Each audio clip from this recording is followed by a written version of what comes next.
Hey, what's up, guys? Yes, I am wearing the same sweatshirt as the last video. Maybe I did these shots at the same time. I don't know. It's a surprise. Anyway, we're doing Silent Hill today. Mainly Pyramid Head and a nurse. A 3D model, painting it. I love Silent Hill. Me and my wife play the game, watch the movies. There's a new movie coming out in January, I think. And if anybody doesn't know about Silent Hill, horror, creepy, nobody understands the story, the theme. I still don't understand it, even after years. But it's cool, it's dark, and the model I got is from Tanuki Figures. I'll leave a link in the description. Check them out, they make really cool models. I printed this a little smaller than it comes, but it's a cool little shelf piece when it's all done. So let's go check it out. Okay, I've primed this model off camera with some Citadel Chaos Black. I'm gonna put it together quickly without gluing it so I can get a feel for the lighting and do a quick Zenithal highlight. Pyramid Head's great knife, he can make you a new beehole with that. Putting it together without forgetting the stupid fucking wrench. I lost and had to reprint that thing so many times, it's not even funny. I'm using my RGB lights here to see where I want my light source coming from. And then I'm either gonna put LEDs, red LEDs on the model, or paint the light source in. I don't know what I'm gonna do. It's a surprise. I did a Zenithal highlight on that side where I want the light, and then I'm using Speedpaints to do a recess wash after the Zenithal, but before the rest of the painting, because the theory is that if you do a recess wash or panel lining before you do the rest of the painting, you won't stain and mess up all the nice painting you just did. I personally think you end up painting right over it when you airbrush, hand paint, because paint goes everywhere. It goes in every crevice. It goes in your crevices. Just a quick side note, I did get a new airbrush. This is not a sponsored thing. I bought this with my own money. It's from Gallery. It's their Mobius 0.3. And when I made this video, these had just come out. They're fairly new, and they spray amazing. They're lightweight. It feels great in my hands, and for the price point, if you don't want to spend a ton of money on more of the premium brands, then check these guys out. Although I would say this compares to more premium airbrushes. It does have a very similar nozzle to like a Harder & Steenbeck. It just pulls right out. It's not a screw-in type like an Iwata. Very easy to clean. It's got like a super shiny cup, very mirrored finish cup, so it's very easy to clean. I just spray it out with water and then stick my thumb in there and pop it out, and it's done. It's amazing. I did have a small issue with the first one that I got, but it wasn't really their fault, and they sent me a brand new one right away. No problem. Anyway, back to the model. We're going to start with Army Painter Magnolia Brown and Leather Brown on Pyramid Head's little tutu here. I use the Magnolia Brown as shadows in between the folds and wrinkles. And then when I started on the torso, this happened. Hey yo, what the fuck? My seal went, and I also shit my pants. My seal did not go yet. It went a little later, and I just switched over to my Harder & Steenbeck. I did have to change my pants though, because I thought my brand new airbrush was broken. No, it was not a clog, and I just blasted brown paint everywhere. Anyway, back to the model. I'm using some brown tones, some skin tones, green tones, building up to flesh tones. I'm using some shades here, Brownish Decay, Speed Paint, and Flesh Terror Red, or Blood Red, whatever, some red color by Citadel. I'll list it in the description. The same colors that are in Diarrhea if you've had a rough night at Taco Bell. Then I use some other Speed Paints, Dusk Red and Murder Scene, which I love Murder Scene for shading. I'm gonna shade his little Friday night dress here. And then I'm going to use Dusk Red and Murder Scene mixed together to define and shade his muscles and his anatomy on his torso. Now I am painting Pyramid Head's pyramid. I started with this rough iron color from Army Painter. I needed a dark base to put this red rum from Turbo Dork over. It's metallic red, and that's what's going to be my base for the object source lighting, because you need a dark base to put under these paints. I was going to use Army Painter's Rust Effect paint, but this orange actually worked out better and looked better for me. I just kind of put it in random spots. I got a couple clog explosions from my airbrush, but that's fine because it looked good. Rust is random, so it's fine. I know some of you may notice the support marks left over on this. I did do that on purpose. It meant less cleaning and prepping for me, and they kind of blend in, so it's fine. I don't think you have to fix every mark on every model if it works with the model, or you're not going to see it. Next, I took some black panel liner and lined Pyramid Head's big dome.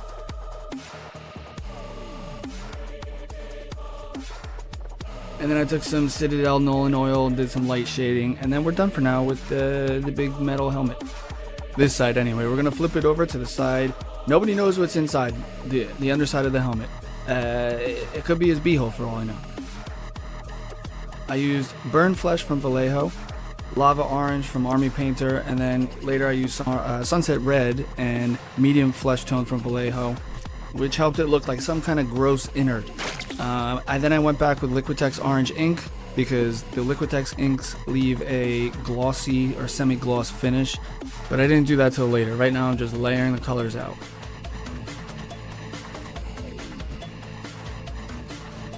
Next I use Regiment Gray and then Uniform Gray, Trader Red, and Matte Black mixed together on his grate knife, and then we're going to go back and detail it later, and then on to the nurse. I used Vallejo Magenta for a base layer, for the purple undertones for the skin, and then medium flesh all the way up to the highlight layers of skin tones. I tried to make more realistic skin colors for the nurse because that's pretty much what they look like, and I also wanted it to stand out from Pyramid Boy. And then for the last two highlight layers, I used Pale Pink from Monument Hobbies and Pale Flesh from Vallejo.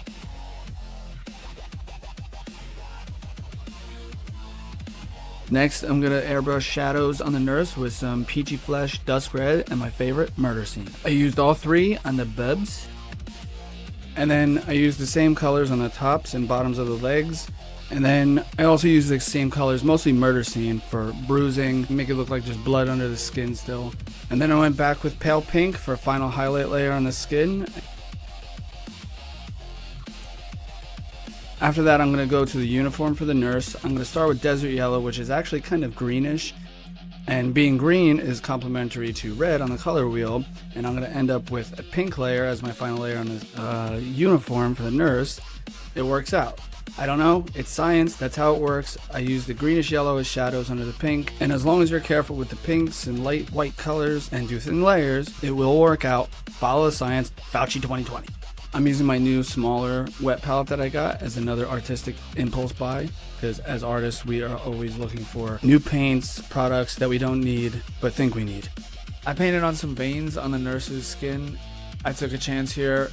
I'm glad I did though because it came out good. I tried to stencil this, but that did not come out good at all. I'm using golden high flow acrylics here, black. The only issue is that they come out with a gloss finish, but it's fine. You can fix that later with matte varnish. I like them to use with brushes because it just goes on so smooth. You really don't even have to thin it. I do slightly just so it's easier to work with, but like you can see here, it's just so easy to put a little bit on and just pull it right around. Next, I'm doing a wash with, you guessed it, Dusk Red and Murder Scene on the nurse's disgusting face. And then I use Citadel Sepia Tone to do a wash on the nurse's uniform, and then I airbrush a little bit on her face. Can't forget about her little hat. I use Sepia Tone on this as well.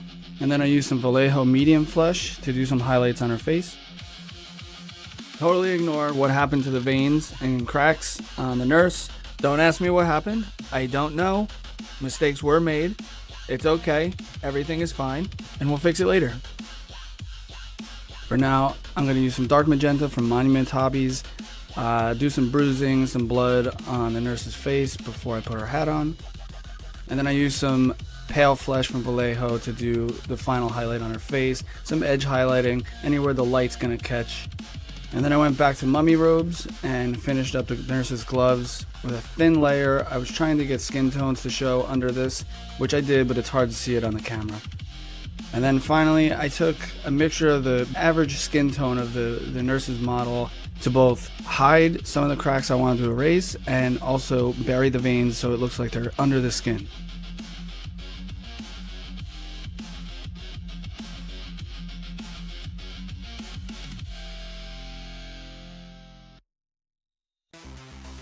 Next, I'm using Brownish Decay Speed Paint all over the nurse's uniform, and then I did some highlights with my airbrush just to bring back some of the light, trying to catch these raised edges on her skirt and her chest, anywhere that would catch the light naturally.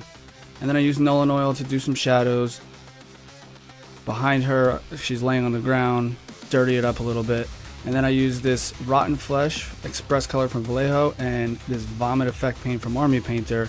I'm going to use it as a base for my bloody sores on the nurse because it makes a really realistic infected septic kind of look for, you know, blood and gore effects. I don't know if anybody's ever seen a septic or even mildly infected nasty sore, but that is how it happens for the most part. If it goes untreated, at least just ask your grandma that's in a nursing home to see her back if she's laying in the bed for too long. She let me see it. Oh, I'm just kidding. I took the blood and watered it down so it could drip down the leg to obviously give it a blood drip effect right over the vomit colors, just make it extra disgusting and Silent Hill-esque. And then I took some of the blood and put it in this sore on the side of the head that I made for the nurse. And then we're going to go back to Pyramid Head, also known as Daddy. I started off using coal black from Monument Hobbies, but I ended up going to Vallejo black because it's just hands down the best black. And then I painted this cloth around his great knife handle with some light browns, and then used Howling Sand and Bony Matter speed paint for a wash over it. And then I used coal black again and dark magenta to make a dark deep red for his veins because they're sticking out on this model. They ended up being a focal point, so I used the side of my brush to catch the raised edges of the veins. And then I used Crusted Sore, some other reds to paint in his little cuts and scars. I'm using the edge of my really fine detail brushes with some pale flesh colors to try to catch the edges of the open wounds and scars he has. With pale flesh, it gives it a more realistic feel. And then I used Army Painter's Blood Effect paint again. It dries glossy. That's the effect part of it, just in case anybody didn't know. I didn't know when I first got it, so if you didn't know, now you do. I painted in some extra blood splatters. I don't know why it got so blurry, I'm sorry. And then I took Flesh Terror's red, went back to the head, and painted in some blood underneath there. And like I said earlier, I went back and used Yellow Oxide Liquitex ink because it dries glossy, it makes it look sticky, gross, wet, disgusting. And then I was finally done with the head, except for that final red rum pass for the OSL. Then I went back to Pyramid Head's apron and I used Desert Yellow to do some edge highlighting on the broken open stitching, I guess it is, and this wound around his knee. And then I used the panel liner again to go in between that crack. It kind of leaves a stain and it looked good on the model, so I left it. I went back to the head again. I was lying, I was not done. I had to do the detail work with brush, painted in the silver on the tubing and the knobs on the back. And I ended up painting in my own scratches on his head as if he got hit in the head with weapons, maybe a couple crowbars, maybe the ones that I lost 5,000 times making this model, I don't know. And then he had some chips and dents in his helmet I had to fill in with some silver. And speaking of dents, cracks, and chips, I tried to use this crackle medium from Vallejo, and oh my god did I have a hard time with this. It just did not work out for me. I put it on heavy, I put the paint on heavy, I didn't mess with the paint, I did mess with the paint, I put the paint on thin, I just couldn't get it to crack. I had to chip it like chipping medium, and it did come out good, but I didn't get the effect that I was going for. Maybe chipping medium would have been better anyway because it's rust and rust chips, but yeah, I don't know, it didn't work out. Okay, once I finished the details on Pyramid Head, the pyramid, the pyramid.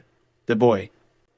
I did one last shadow layer on his head, and then I hit the entire left side of the model with Red Rum by Turbo Dork, just a very good metallic red, as if there was a giant ominous red light behind the model, which there frequently is in the game and movies.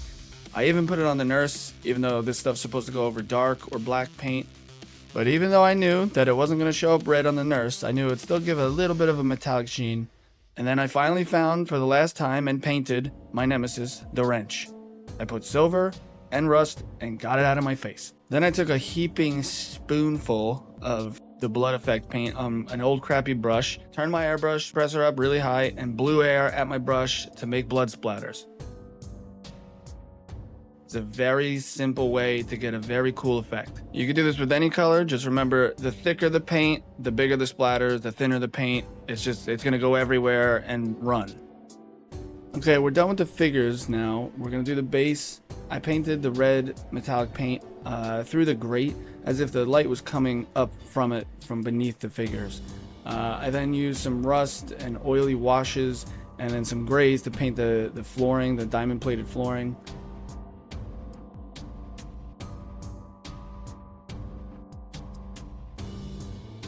And then I dry brushed this thin copper color on the very tips of the diamond plated flooring. Gives it a somewhat wet, more realistic, shiny feel.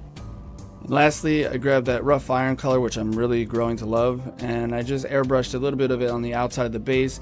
Almost gives it like an antique gold kind of trophy look, especially over the overspray from the red metallic paint. It ended up looking like a demonic trophy. Now that we're done painting, I found some red LEDs and some button cell batteries and drilled some holes in the base, praying the whole time that the base didn't fall apart because I had to print it in 4 quarters and glue it together. Sorry, Tanuki, for destroying your logo and your QR code. My bad. Once I got the lights in there, I super glued them in place, the wires too, trying to make everything neat and tidy. And then I realized that the wires were keeping the base from laying flat and it was rocking. And so I put these little feet on them, which are actually the little plastic rings that you find like when you crack a soda bottle or a paint cap. It's the rings that are underneath the cap. Simple. It's just stuff laying around your house. Gotta use your brain. When I put the lights in, I realized that it wasn't illuminating enough, so I took these acrylic sticks, they're clear, and I cut pieces off and put them on top of the lights, and it made the light reflect and refract, just helping a little bit with the lighting effect that I wanted to go for. And that's it. We're gonna put the final pieces on and be done.